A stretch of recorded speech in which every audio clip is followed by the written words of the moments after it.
Bonjour à toi, j'espère que tu vas bien. Je te retrouve en extérieur en espérant que le vent ne va pas être trop fort et qu'il ne va pas trop perturber le son de cette vidéo.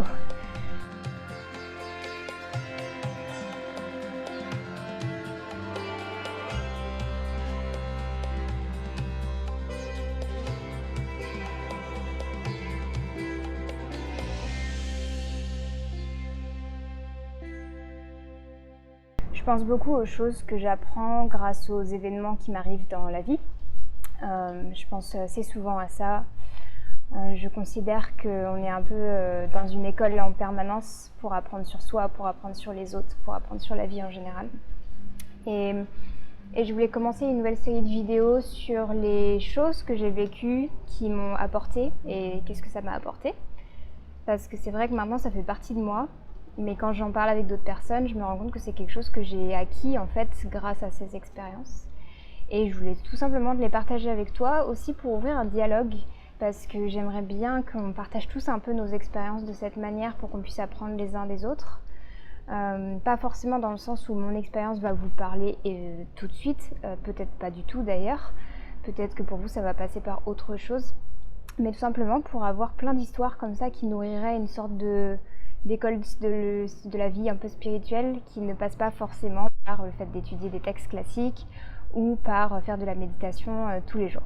Et donc la première vidéo de cette série sera sur le fait d'apprendre des personnes âgées.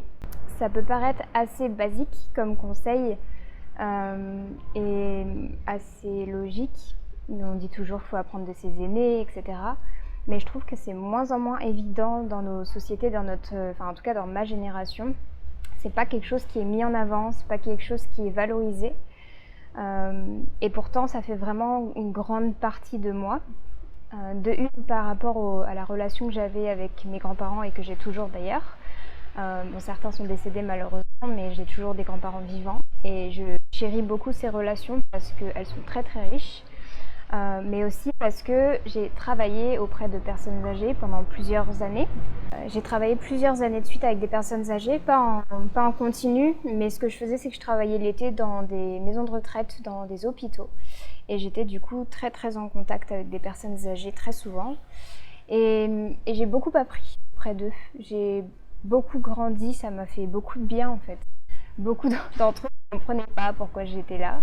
J'ai eu des réflexions dans le style mais t'es jeune, pourquoi tu traînes avec des vieux, va t'amuser, va faire la fête, etc.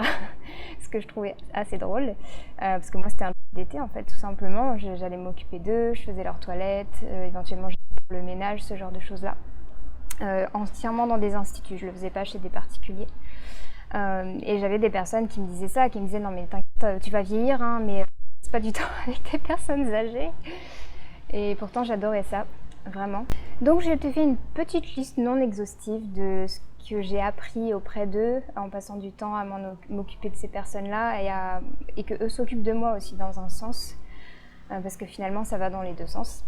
Donc une première chose assez évidente que j'ai apprise assez vite auprès des personnes âgées, c'est qu'il ne faut surtout pas avoir de regrets. C'est une chose que j'ai beaucoup entendue en discutant avec des personnes en fin de vie ou qui ont très peu de visites de leurs proches, qu'ils regrettent beaucoup plus souvent en fait les choses qu'ils n'ont pas osé dire, pas osé faire. Je me rappelle avoir une conversation assez profonde avec mon grand-père paternel avant qu'il décède, où il regrettait de ne pas avoir dit à quel point il aimait ses enfants à ses enfants. Il regrettait de ne pas avoir passé plus de temps avec eux. Donc ça va faire partie des autres points de cette liste, mais ne pas avoir de regrets ou le minimum possible, c'est vraiment quelque chose qui est resté en moi. C'est-à-dire que dès que j'avais une idée, par exemple arrêter médecine pour faire de l'ayurveda, je ne l'ai pas fait en me disant ah ouais mais non, ça se trouve ça va être... je vais pas, comment dire, je me suis même pas en fait posé vraiment la question de qu'est-ce que ça pourrait me faire perdre ou etc. Il y a eu le côté j'aime bien finir ce que j'ai commencé, donc une fois que j'avais commencé mes études, je me suis dit bah non, autant aller jusqu'au bout.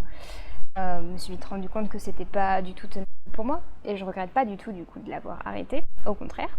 Donc voilà, la première chose que j'ai vraiment appris, c'est de ne pas avoir de regrets. Et c'est aussi pour ça que je suis là, je suis au Mexique actuellement. Tout simplement parce que j'ai eu envie de vraiment utiliser ce temps pour voyager. J'avais aussi d'autres projets qui ne se sont pas réalisés malheureusement. Mais au final, c'est une des meilleures décisions que j'ai prises parce que j'ai rencontré des personnes incroyables. Je me sens très très bien dans ce pays. Il fait très bon vivre, la nourriture est très bonne. Donc voilà. Le mieux, vivre sans regret ou avec le moins de regrets possible. Une deuxième chose du coup que j'ai beaucoup appris auprès des personnes âgées, c'est de nourrir vraiment les relations plutôt que de nourrir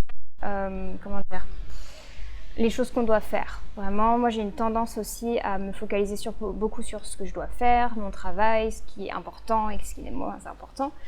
Et je dois me souvenir souvent de ça, que les relations, c'est une des plus belles choses qu'on peut entretenir au quotidien, puisque c'est elles qui vont nous soutenir quand on aura le plus besoin.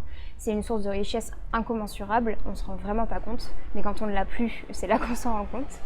Donc, un deuxième conseil que j'ai vraiment intégré en moi, qui est de faire un maximum pour nourrir les relations qui nous tiennent à cœur. Un troisième conseil que j'ai un peu... On m'a pas forcément dit les choses comme ça, mais c'est quelque chose que j'ai compris, qui est quelle est la trace que je veux vraiment laisser en fait. Qu'est-ce que je veux que les autres se souviennent de moi? Est-ce que je veux qu'on se souvienne que j'ai travaillé dur toute ma vie et que j'ai été super dans la réussite au niveau professionnel, mais qu'à côté de ça, j'ai 0 temps avec ma famille par exemple? Ou est-ce que je veux qu'on se souvienne d'autres choses? Personnellement, j'aimerais qu'on se souvienne que je suis une personne qui est disponible pour les personnes qu'elle aime. J'aimerais qu'on se souvienne que j'ai vraiment été dans la joie, que je me suis amusée dans cette vie-là. Et ça, c'est vraiment important parce que quand on voit les personnes dans leur lit d'hôpital et qu'on s'imagine être à sa place, parce que forcément, quand on prend soin de ces personnes, on se dit potentiellement je pourrais être à sa place. Et c'est important de se mettre à sa place. Je m'imagine personnellement dans mon lit de mort, j'ai envie de dire, il faut l'appeler comme ça, à la fin de ma vie, et me dire qu'est-ce qu'on va se souvenir de moi et est-ce que je suis satisfaite de ça. Et c'est vraiment quelque chose qui me tient à cœur et qui reste avec le temps. Et je préférerais qu'on se souvienne que j'ai été peut-être pas une bourreau du travail, etc. Je dis ça parce que c'est quand même une valeur que j'ai héritée et c'est une valeur importante pour moi d'être l'éthique du travail, etc. Mais je crois que maintenant, je préfère largement qu'on se souvienne de moi comme étant une personne aimante, qui a tout fait pour aider les autres et qui était aussi disponible pour soi-même. Donc c'est vraiment des choses sur lesquelles je travaille au quotidien. Je ne suis pas aboutie et on ne le saura jamais, mais voilà, c'est des choses importantes pour moi. Donc voilà, quelle est la trace que je veux laisser? Au-delà de quel est le travail que je dois faire, mon karma, etc., c'est même plus simple que ça. C'est de quoi je veux que les autres se souviennent quand ils pensent à moi, tout simplement. Une autre chose que j'ai bien compris au contact des personnes âgées, c'est qu'il faut prendre soin de son corps maintenant. Le plus tôt possible, c'est le mieux. Quand j'étais petite, j'étais horrifiée qu'on me dise oui mais non, en fait quand tu vas vieillir, tu vas perdre ta vue, tu vas perdre ton ouïe, tu vas avoir la peau qui sera toute défraîchie, ton cerveau de toute façon il arrête de se renouveler après 20 ans, donc après il ne fait que décroître entre guillemets et perdre en capacité. Donc autant vous dire qu'il y a mieux pour commencer la vie que de se dire qu'on est une sorte de décrépitude en puissance qu'on ne peut que diminuer en potentialité. Et ça m'a vraiment poussée à chercher en fait comment prendre soin de moi au niveau physique, au niveau mental, au niveau émotionnel. J'ai eu aussi de très bons exemples dans ma famille, que ce soit au niveau alimentation, au niveau intellectuel. Ma grand-mère par exemple faisait très souvent des exercices comme des sudoku, des mots croisés, ce genre de choses. Elle adorait écrire. Elle regardait son émission préférée à la télé qui était Questions pour un champion. Je ne pense pas que ça existe encore. Mais en gros, c'était des questions assez poussées sur la culture générale. Et elle était très très forte. À force de regarder, elle avait une culture générale très très grande. Et elle s'amusait à noter les réponses des participants des questions. Et je lui demandais, mais qu'est-ce que tu vas en faire de ça? Elle me disait, rien, c'est juste pour que moi je m'en souvienne et après je le jette. Et en fait, ça l'entraînait à se souvenir des réponses, etc. Donc ça a été vraiment une grande inspiration pour moi de voir cette capacité qu'elle avait à entretenir son potentiel intellectuel en fait en permanence. C'est, je pense, aussi ce qui m'a poussée à, au final, faire de l'Ayurveda, à savoir comment prendre soin de son corps dès maintenant, faire de la prévention, au-delà de la prévention comme on l'appelle dans le milieu médical moderne, qui est en fait juste comment dire, c'est pas vraiment de la prévention, c'est plutôt du screening. On appelle ça du screening en langage médical, c'est détecter la maladie dès les premiers symptômes, alors que la prévention en Ayurveda, c'est de faire en sorte que la maladie n'apparaisse pas en fait. Donc c'est sûrement un conseil qui m'a aussi poussée à faire médecine d'abord et ensuite de l'Ayurveda. Une autre chose que j'ai vite compris de moi-même en travaillant particulièrement en milieu hospitalier, c'est de rester humble face à la dépendance. Parce que je me suis retrouvée, j'avais 18 ans, à devoir m'occuper d'une personne de plus de 70 ans, voire plus de 80 ans, donc qui était clairement mon aîné de plusieurs dizaines d'années, et de devoir lui changer la couche, la nettoyer, l'habiller, etc. Et je me suis retrouvée avec une sorte de dilemme intérieur qui était comment est-ce que je vais lui parler, comment est-ce que je vais l'aborder, est-ce que faut que je l'aborde comme si j'allais m'occuper d'un enfant en fait qui est dépendant, ou est-ce que faut que je l'aborde comme si c'était mes grands-parents en fait. Et la réponse c'est les deux, c'est une sorte de mélange entre les deux. Il y a une grosse importance de la dignité dans la prise en charge de tout patient en général, mais particulièrement des personnes âgées. C'est important de leur faire comprendre qu'ils sont indépendants, qu'ils savent faire des choses, mais malgré ça, ils ont besoin d'aide pour certaines choses et on aura tous ce besoin à un moment de notre vie.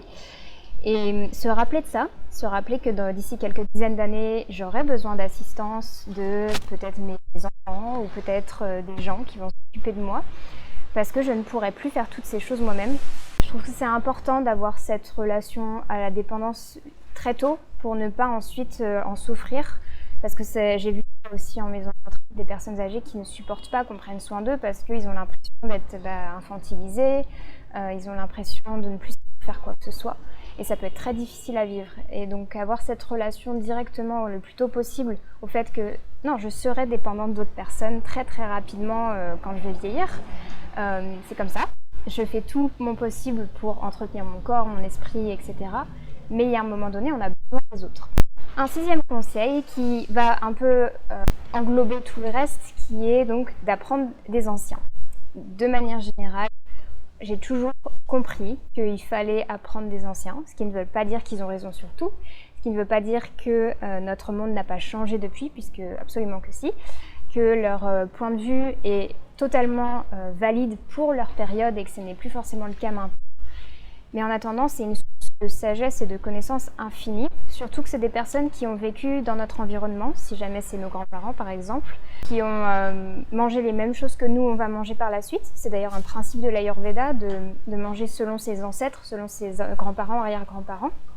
Mais aussi par rapport à ce qu'ils ont vécu, par rapport à les choses qu'ils peuvent nous apprendre en fait au quotidien. Et pour moi, ça s'est pas juste arrêté au fait d'apprendre de ses parents, grands-parents, arrière-grands-parents, ça s'est vraiment élargi à toute la communauté ancestrale, puisque l'Ayurveda fait partie de ces sciences ancestrales. Et que quand on s'intéresse à l'Ayurveda, on comprend bien qu'on ne peut rien faire sans la connaissance des personnes qui nous ont précédés, et que ce serait bête de notre part de s'en passer parce qu'ils ont toutes ces années d'accumulation de sagesse et de connaissances qui ont besoin d'être actualisées, clairement, puisqu'on n'est plus dans le même monde, mais qui sont une base de données qui est géniale et qui est déjà construite et qui est structurée. Ce sont des sciences les anciens n'étaient pas bêtes en fait. Au contraire, ils avaient une vision très très globale. Et cette vision, elle s'est enrichie avec le temps. Ce qui fait que nous, on arrive avec quelque chose de très riche, très grand, très varié, dont on a tout intérêt à utiliser, à bénéficier. Et enfin, un dernier conseil que j'essaye vraiment de garder en mémoire depuis toujours, dès que j'ai compris ça et que j'ai vraiment canalisé ça, j'en ai parlé un peu tout à l'heure par rapport à la discussion que j'avais eue avec mon grand-père. Ce dernier conseil, c'est de dire « je t'aime » beaucoup plus souvent. Et dès qu'on en a ressent l'envie, le besoin, l'aspiration. Je t'aime, c'est important. De montrer qu'on aime, c'est important. Le fait de dire je t'aime, c'est pas forcément avec les mots, c'est de le montrer dans les actes, le montrer au quotidien, le montrer par des cadeaux, le montrer par la manière dont on parle et on interagit avec d'autres personnes. Le fait de toucher les gens qu'on aime, c'est hyper important pour moi. C'est quelque chose que j'ai vite intégré et qui m'a pris du temps à mettre en pratique parce que j'ai des peurs comme tout le monde, j'ai des blessures. Et il y a certains cas dans lesquels j'avais beaucoup de mal à exprimer ça, en tout cas de la manière qui peut être reçue par l'autre personne. Et en apprenant, tout simplement, c'est un apprentissage finalement, en apprenant à le faire et en le faisant au quotidien, j'ai vraiment compris l'intérêt et l'impact que ça peut avoir. Déjà parce que moi-même, je reçois beaucoup plus l'amour qu'on me donne. Mais en plus, parce que c'est la seule chose qui va nous permettre de maintenir le lien en fait. Si on n'a pas cet amour au fond et qu'on ne l'exprime pas, il y a des regrets qui s'installent, il y a des non-dits.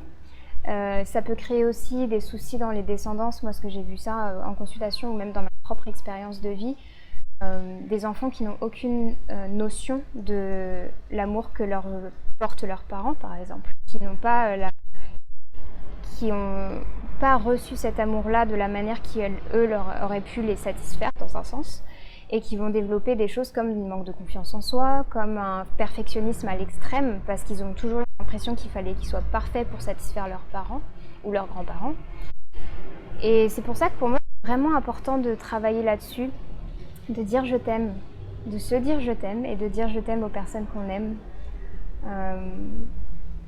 et de nourrir ça vraiment au quotidien. Donc voilà, c'était une liste non exhaustive de ce que j'ai appris auprès des personnes âgées.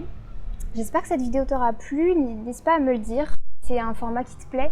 J'ai d'autres idées de vidéos en tête pour cette série. J'ai plein d'expériences de vie qui m'ont aidé à apprendre plein de choses.